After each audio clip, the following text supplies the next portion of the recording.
Welcome back to Born to Praise TV channel. We are created to praise and worship Him.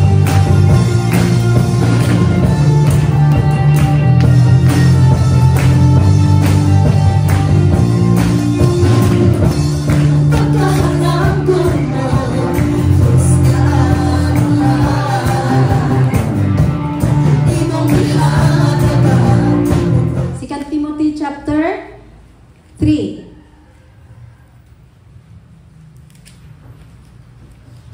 Para makita nato. Ningon siya diri. Ang tibuok kasulatan gisulat uban sa lamdag. Gikan sa Dios o mapuslanon alang sa pagtudlo, sa kamatuoran o sa pagbadlong, sa pagsaway o sa pagtudlo unsaon pagkinabuhi nga matarong. Sa ingon ang nag-alagad sa Dios masangkap pag-ayo ug maandam sa tanang maayong buhat. Nan. Unya, kung dili ka patudlo, di ka pabadlong. Ma-equip day ka. Nga sa pagbadlong nimo, mawala naman ka din sa church. So dili ka ma-equip. Kung dili ka ma-equip, dili ka malig-on. Kung dili ka malig-on, wala kay pangandoy nga muadto sa dapit nga asa si Kristo. Tun kay dili man ka ganan patudlo, dili man ka nga pabadlong sa usa ka amahan mga igsuon sa diyang na siya anak. Dili lang na anaon ang dalunggan. Kung dili na pa nag-prepare na, si pastor na prepare og steak isang at na usa ka sala ni Banban, kwaon din to, chug. Bunal. Para ka ma tarong. Ing ana usab sa atong pagkinabuhi Kristohanon. Mao na gani nga kung ikaw lig-on sa imong huna-huna og sa kasing-kasing og sa imong pisikal nga lawas, di ka makapangluod. Kay lig-on naman. Kinsa nag-lig-on nimo si Kristo. Pero kung dili ka lig-on, kaning mga music team mayroon na ikaw na practice. Kung dili ta lig-on, pero tungod kay gusto ta nga ma-equip, maandam ang atong pagkinabuhi sa pag-abot ni Kristo, no matter what, unsa ang ato ibadlong, unsa ang atong kagustuhan para sa kaymayaan ni Kristo, mo na pilit natong dawaton. Pilit natong dawaton. Why? Tung kay kung sayop ang among pagbadlong diha ninyo, dili man kamo mayatubang sa consequences. Kami man. So kung imo sayop pud ang imong pagbadlong sa imong gilid nga mga tawo, dili pud sila makatubang sa consequences, ikaw pud. Sumaon na. Kung tinuod ang mga parata o tinuod ang mga pangsulti diri sa amoa, di ka angayan mabalaka tungkol si Lord may mupitol. Ang importante lang, we need to correct you tungkol si Lord naghatag og panahon nga kami mga ipabarugon in order to luan ang tao nga malig-on. Unya, karon kung dili na namo isulti, di ka tudluan. O bisan asa ka mo adto. Once na mabasa sa nagadala ang pulong sa Dios, makorek jud ka. Pero kung dili siya magbasa, lahi ito nga mga hugot ang iyang isulti, di jud ka makorek. Kaya daghan naman ron nga magdala na sa cellphone walay pulong sa Ginoo niya, dili na malantaw sa tawo o sa tinuod. Di ba?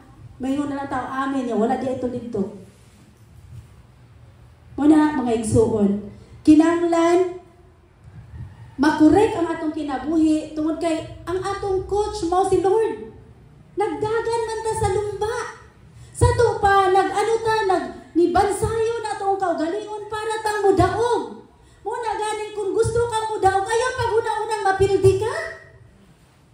Kung apil ka sa lumba, mga igsoon, ayaw pag una-unang mapildi ka. Ayaw pag una-unang nga sa 100 meter dash pa lang dahil na ka makadalagan.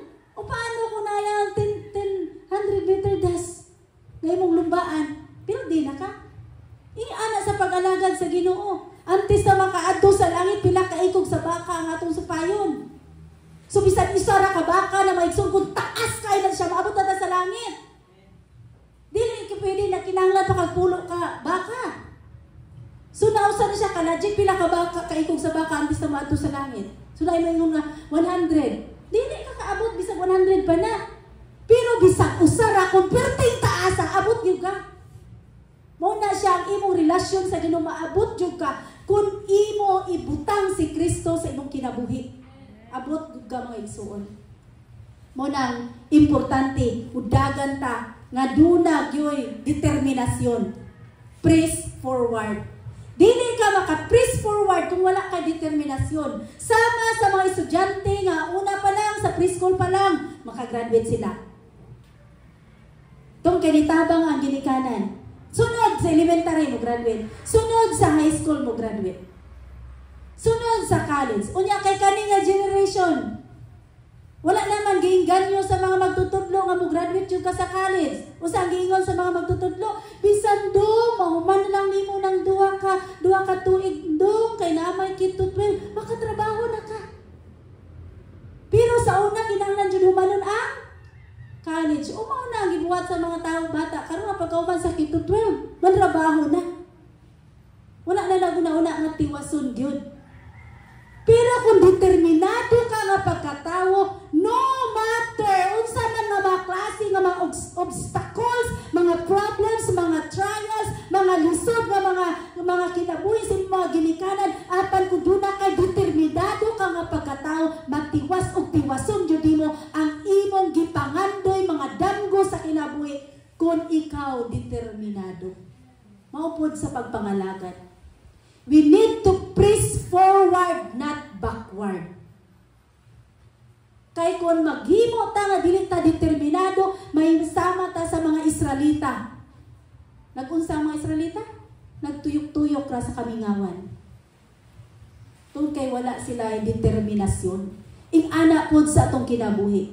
Wala tay determinasyon nga atong tibok pamilya madala nato diya sa Ginoo. Tungod kay dili man kita maghilak, dili man natong ludhan. Ludhan nimo makita ni Lord, mamuhat si Lord.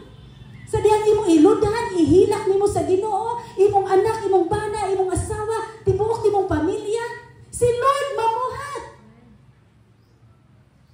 Daghan kay pamaagi si Lord, piangan niyang tiil-an makaila sa Ginoo.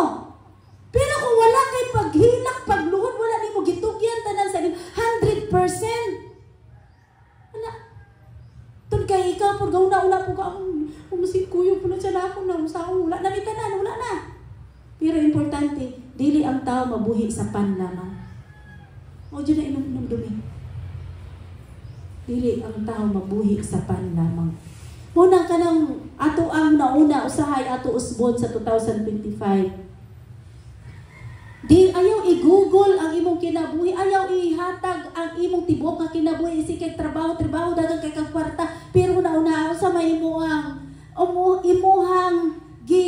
gipangandoy anang tuiga nga naakabot nimo.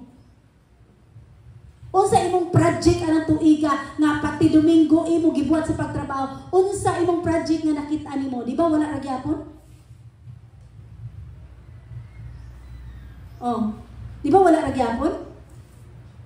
Pagkahuman sa 2023, pareha ra gyapon karon na human na 2024, mao ra gyapon. Mayo ta na kay nakit-an na imo na kay determinasyon pagkahuman sa 2024 kinahanglan up and down na gyud ni. So pagkakita nimo na up and down, so nakita nimo so ato pa excited ka. Pero kung wala ra nagtuyok-turok ra gyapon imong pagkinabuhi, i-focus na lamang sa Ginoo. Kay kana buhi o patay kauban nato sa Lord. Igsoon. Importante kaayo nga doon tay determinasyon sa pag-alagad nato sa Ginoo. Tungod kay kung nagdagan ta sa lumba mga igsuon, ngayon wala tay determinasyon, may pag-abot ro sa una balik na lang kadalagan. Pero kung naa kay determinasyon, imo jud ka uton tong premyo nga nindot kaayo nga premyo nga nagilak-gilak. Mao na ang dapat nato masabtan. Pero sa kadaghanan karon bisan asa ta gibaliwala ang dagan sa lumba. Sa atong pagkinabuhi, kinahanglan determinado ta. Kung determinado ang sa katao, never give up. Diba? Pero kung dili ta determinado, dali ra kay ta mo give up. Nya sa pag-give up nato, usa di ay na kapamaagi ni Satan. Nga ni daog si Satan. Once nga mo give up ka, lipay day nang yawa. Yes, ako mo'y na winner. Kaysa pag-give up nimo, number 1 to siya nga sitwasyon nga napildi na ka. Then dugangan pa yun to sa yawa sa lain na po nga sitwasyon. Muna nga, kinahanglan kung determinado ang usa ka tawo. Bisan lisod kaayo. Atod ba kung nahigugma jud ka, imo latason ang pinakataas nga bukid, imo agion ang sapa nga lalong kaayo aron na maadto nimo imong hinigugma. Unya kay atong first love si Jesus Christ man. Kinsa man imong first love? Si Jesus Christ. So bisan unsa ka lisod, kinahanglan ato jud palimbasugo. Tungod kay determinado ta nga makauban nato si Kristo mga igsoon. Then keep on going. Keep on praising. Keep on praying and keep on meditating sa pulong sa Ginoo. Kung nagkulang man ka sa pag-meditate sa 2024, ayaw kaguol. Kinahanglan ka muatag og aksyon. Kung nagkulang ka sa pag-ampo, atag og aksyon. Kung nagkulang ka sa pag-praise nila nga bugat kay bisag mga music team, bugat kay mo isa sa kamot. Bugat ka ayo. Tungod kay doon na nato naguna-una na to give up na ako niya akong pagka praise and worship dagay. Usa ka ha. Nga na ako na nasulti dire. Kay busy na kaayo ko niya. Mapukus magyud ko dito adto practice oy munting layo ah. Give up na lang dagay ko, daghan na bitaw na diha. Hinumdumi kinsa nagtawag. Kinsa ang malipay. Kinsa ang mapasidunggan sa diyang mag-awit ka. Kinsa imong gitugtugan sa diyang mag-awit ka. Kinsa imong gilipay. Ang Dios na labing gamhanan nga naghatag nimo kinabuhi. Mao ang malipay. Dili nang naada galantaw sa line ni Drao. Dili na mao makita nila nga gwapa kay itong praise and worship ang gawali. Dili. Kundili si Lord. Igsuon. So, kinahanglan si Lord ang mapasidunggan. Igsuon. Kinahanglan bisan tinuod. Taas na kaayo. Murag habog na kaayo ang pagsulay. Habog na kaayo ang kalisod. Still, you need to press forward. Still, you need to keep on going. Still, you need nga mo kat tragyapon ka. Tungod kay ang kamot sa Ginoo dili baba. Bisan ana ka diya sa lisod kaayo. Thanks for watching. Please don't forget to subscribe, like, and share.